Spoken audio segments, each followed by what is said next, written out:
যেসব কর্তারা আছেন, বড় কর্তারা সবাই আছেন, সবাই দিদিকে ভালোবাসেন এবং পুলিশকে আমি প্রচন্ড সাহায্য করি। পুলিশকে আমি ভালোবাসি প্রথম থেকে। পুলিশ বিপদে পড়লে পুলিশের পাশে আমি দাঁড়াই। পুলিশকে গাল দেওয়ার কথা আমি কোনদিন ভাবতেই পারি না। পুলিশকে গাল কেউ যদি দেয় আমি তাকে অপমান করি, এটা আমার বরাবরকার স্বভাব। এবং পুলিশের যখনই যে কোনো এসপি হোক,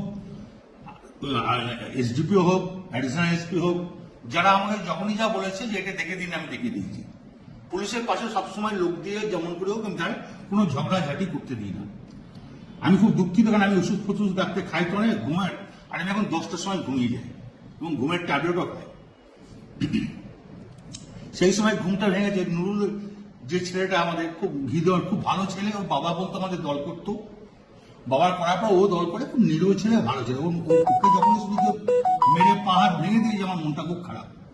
আমি আইসিকে আমিও বলেছি, চাঁদু ফোন করে বলেছে যে আমি তাড়াতাড়ি জানকে আমি তো ছেলেটাকে আজ হসপিটালাইজ করি। তো উনি আমাকে একটা অন্য ধরনের কথা বলেছে, সেটা আমি আর বলতে রাজি নয়। তখন আমি নিজের রাগ সামালতে পারিনি, এটা স্বাভাবিক আমি বলেছি। এর জন্য আমি দুঃখিত, আমি ক্ষমা প্রার্থী। যদি এটা যদি স্বাভাবিক আমার মুখ থেকে এই কথাটা বেরোনো উচিত নয়, তার জন্য আমি দুঃখিত এবং ক্ষমা প্রার্থী। বাংলা হান্টের আরো খবর দেখতে নজর রাখুন।